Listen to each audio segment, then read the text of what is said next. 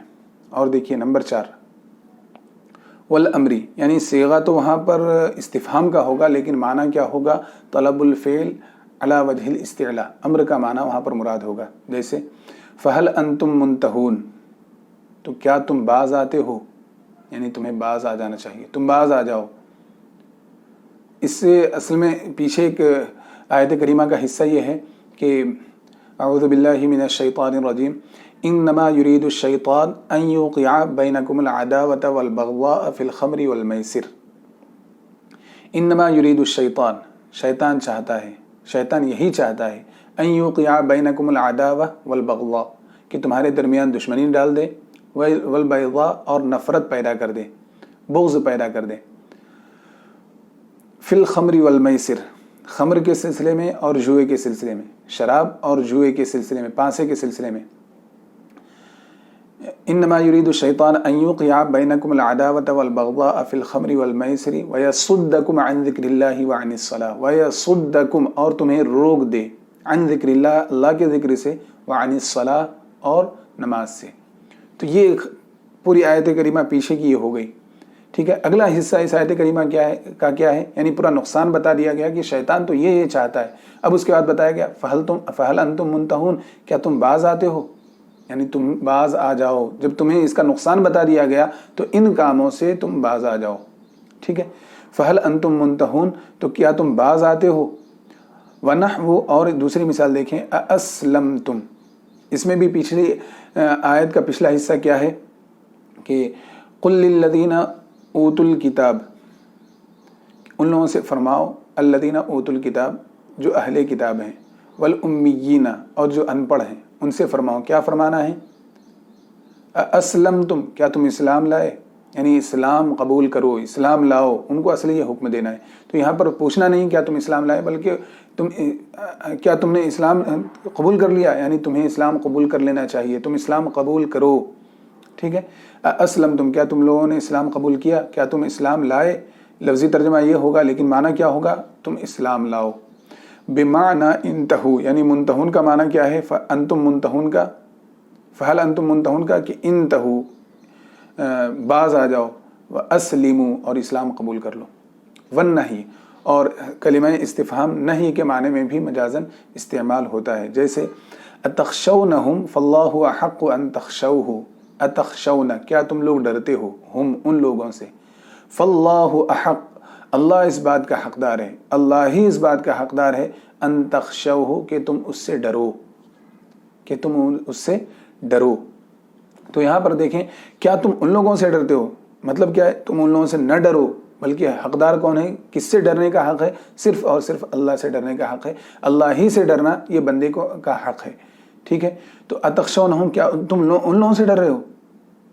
اس طرح ہم اپنے الفاظ، اپنے استعمال میں بھی اس طرح کے جملے ادا کرتے ہیں اور کہتے ہیں کہ جب کسی کو حقیر بتانا ہو اور دوسرے کو خطاب کرنا ہو، اس سے کہتے ہیں کہ کیا تم اس سے ڈر رہے ہو۔ اس سے ڈرنے کا کوئی مطلب ہی نہیں، اس سے مت ڈرو، یہ بتانا ہے۔ نمبر 6 والتشویقی، شوق دلانے کے لیے، والتشویقی، شوق دلانے کے لیے بھی امر کا صیغہ آتا ہے، کسی چیز کی طرف رغبت پیدا کرنا اور کسی چیز میں دلچسپی پیدا کرنا، اس کے لیے بھی استفہام آتا ہے، اور وہاں پر تشویق کا معنی، یعنی کلمہ استفہام آ کر کے تشویق کا معنی مراد لیا جاتا ہے۔ جیسے هل ادلکم علی تجارت تنجیکم من عذاب علیم، ہل، کیا، ادلکم، میں تمہیں بتاؤں، علی تجارت، ایسی تجارت، کیا میں تمہیں ایسی تجارت کی رہنمائی فرماؤں، تنجیکم، جو تمہیں نجات دے دے، من عذاب علیم، دردناک عذاب سے۔ تو اس میں بھی دیکھیں کہ کیا میں تمہیں ایسی چیز نہ بتاؤں، کیا تمہیں ایسی چیز بتاؤں جو تمہیں دردناک عذاب سے نجات دے دے، کیا تمہیں ایسی تجارت بتاؤں جو دردناک عذاب سے تمہیں روک دے۔ مطلب کیا ہے؟ کہہ کر کے شوق دلانا ہے ایک ایسی تجارت کی، ایسی تجارت کا شوق جو کہ دردناک عذاب سے روک دے۔ تو اس طرح یہ جملہ بھی ہم ادا کرتے رہتے ہیں، کسی کو جب کسی کام کی رہنمائی کرنا ہو، کیا تمہیں یہ ایسا نہ بتاؤں، کیا تمہارے حق میں، جب کوئی چیز سامنے والے کے حق میں بہتر ہو تو کہتے ہیں کیا تمہارے لیے، کیا تمہیں ایسی بات نہ بتاؤں جس میں تمہاری دنیا اور آخرت سنور جائے۔ تمہیں ایسی بات نہ بتاؤں جس میں دنیا کی منزلیں تمہارے لیے آسان ہو جائے، مطلب دنیاوی زندگی اور معاش کے حوالے سے تم بے فکر ہو جاؤ. تو اس طرح کے جملے ادا کرتے ہیں. مطلب کیا ہے؟ شوق دلایا جاتا ہے سوال کر کے کہ ہاں میں تمہیں رغبت پیدا کر رہا ہوں. مطلب لفظوں میں تو ادا نہیں کیا جاتا، لیکن مراد یہی ہوتی ہے وہاں پر کہ کسی چیز کا شوق اور کسی چیز میں دلچسپی پیدا کرنے کے لیے اس استفہامیہ انداز میں الفاظ اور جملے کی ادائیگی ہوتی ہے. ٹھیک ہے، تو اسی طرح یہاں پر بھی ہے، شوق دلانے کے لیے کلمہ استفہام کا مجازاً استعمال ہوتا ہے. جیسے کیا تمہیں میں ایسی تجارت کی رہنمائی نہ فرماؤں جو تمہیں دردناک عذاب سے روک دے. اچھا، کلمہ استفہام دوسرے معنی میں آتا ہے، اس میں سے ایک کیا ہے؟ والتعظیم. تعظیم کے معنی میں بھی کلمہ استفہام آتا ہے، تعظیم کے لیے، جیسے بڑا بتانے کے لیے. جیسے من ذا الذی یشفع عندہ الا باذنہ، کون ہے وہ ذات، الذی یشفع جو سفارش کرے، عندہ اللہ کی بارگاہ میں، الا باذنہ مگر یہ کہ اللہ ہی کی اجازت سے.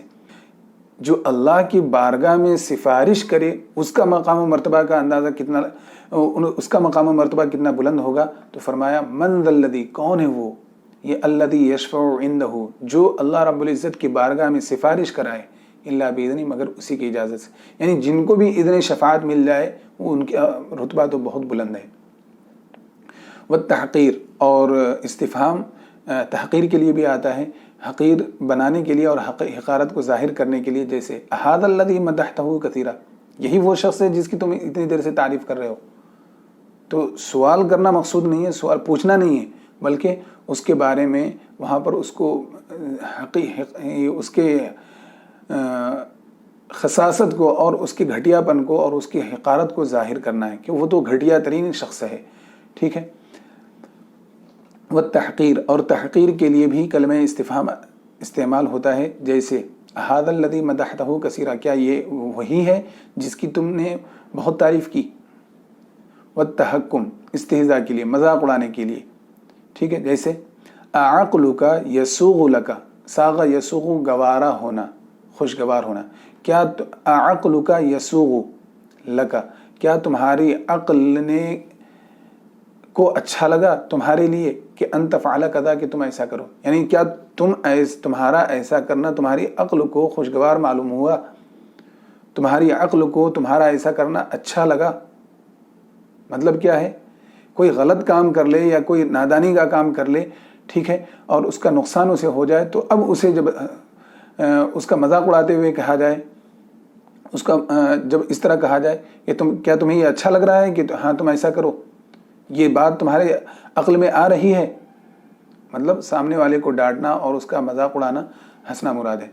ٹھیک ہے. والتعجبی، اور کلمہ استفہام تعجب کے اظہار کے لیے بھی آتا ہے. جیسے وقالوا ما لهذا الرسول يأكل الطعام ويمشي في الاسواق، یعنی کفار مکہ کیا کہتے تھے کہ یہ رسول ہیں، کھانا پینا تو رسول کی شان نہیں. ٹھیک ہے. تو انہیں حضور کی ذات پر تعجب کرتے ہوئے انہوں نے کہا تھا ما، کیا ہے، لہذا الرسول، اس رسول کا معاملہ کیا ہے، اس رسول کی شان کیا ہے، کیا ما لہذا الرسول، اس رسول کو کیا ہوا. یاکل الطعام، یہ تو کھاتا بھی ہے، ویمشی فی الاسواق، اور بازاروں میں پھرتا بھی ہے، بازاروں میں چلتا بھی ہے. یعنی ان کے گمان کے مطابق رسول ایسا نہیں ہو سکتا. ٹھیک ہے. تو اس کی نفی کرنے کے لیے اس پہ جب حضور کی ذات کو ایسا پایا تو تعجب سے کہا ما لہذا الرسول، اس رسول کو کیا ہوا. یاکل الطعام ویمشی فی الاسواق، یہ تو کھانا بھی کھاتے ہیں اور بازاروں میں پھرتے بھی ہیں، بازاروں میں چلتے بھی ہیں. والتنبیہ علی الضلال، گمراہی پر تنبیہ کرنے کے لیے، گمراہی پر بیدار کرنے کے لیے. جیسے فَأَيْنَ تَذْهَبُونَ، تم کہاں جا رہے ہو. مطلب ہم بھی اس طرح کے جملے ادا کرتے رہتے ہیں کہ جب بار بار کوئی غلط کام کر رہا ہو اسے کہتے ہیں کیا کر رہے ہو، کچھ تو سوچو. تو کیا کر رہے ہو اس کرنے کا سوال نہیں ہے، بلکہ کیا ہے، کیا کر رہے ہو. یعنی کسی غلط کام پر اس کو بیدار کیا جا رہا ہے کہ تم کیا مسلسل کیا کرتے جا رہے ہو. ٹھیک ہے. فَأَيْنَ تَذْهَبُونَ، تو تم کیا کر رہے ہو، کہاں جا رہے ہو. یہ گمراہی پر تنبیہ کے لیے. نمبر 12 والوعیدی، اور وعید کے لیے بھی کلمہ استفہام آتا ہے. جیسے اتفعل کذا وقد احسنت الیک، کیا تم میرے ساتھ ایسا کر رہے ہو جبکہ میں نے تمہارے ساتھ احسان کیا؟ یعنی کیا تم میرے ساتھ احسان کا بدلہ برائی سے دے رہے ہو؟ جس برائی پر زجر و توبیخ ملتی ہے، جس اساءت پر جو اساءت زجر و توبیخ کی حامل ہوتی ہے، تو ایسا کام نہیں کرنا چاہیے۔ تو ڈانٹنے کے لیے کسی کو اور وعید اور دھمکی سنانے کے لیے کہ تم میرے ساتھ ایسا کر رہے ہو جبکہ میں نے تمہارے ساتھ احسان کیا، تو اس کے اندر دیکھیے کہ ایسا کر رہے ہو پوچھنا نہیں ہے، بلکہ مراد کیا ہے، اس کو وعید سنانا ہے کہ میں تو تمہارے ساتھ احسان کر رہا ہوں اور تم میرے ساتھ برا کام کر رہے ہو، جس برے کام پر وعید آئی ہے اور جو برا کام زجر و توبیخ کا حامل ہوتا ہے، تو ایسا کام تمہیں نہیں کرنا چاہیے۔ تو اس طریقے سے دیکھیں شروع سے لے کر اب تک کہ کلمات استفہام کا جو اپنا معنی تھا، جو اس کا حقیقی معنی تھا، وہ حقیقی معنی اپنی جگہ، لیکن اس کے علاوہ بھی مجازی معنی میں کلمات استفہام استعمال ہوتے ہیں، ٹھیک ہے۔ وہ معانی تو چند یہاں پر بیان ہوئے، ایسا اس کا یہ مطلب نہیں کہ اتنے ہی معانی کے لیے استعمال ہو، یہ آپ کو آگے سیاق و سباق سے اور قرینے سے تعین کرنا ہے کہ یہاں پر یہ معنی ہو سکتا ہے۔ یہ چند معنی بیان کیے گئے، اس کے علاوہ اور بھی معنی آپ مراد لے سکتے ہیں، ٹھیک ہے۔ اب یہاں سے انشاءاللہ تمنی کی بحث شروع ہوگی، یعنی انشاء طلبی کی چوتھی قسم کی بحث شروع ہوگی۔ وصلی اللہ تعالی علی خیر خلقہ سیدنا محمد وآلہ واصحابہ اجمعین برحمتک یا ارحم الراحمین والحمد للہ رب العالمین۔ السلام علیکم ورحمۃ اللہ وبرکاتہ۔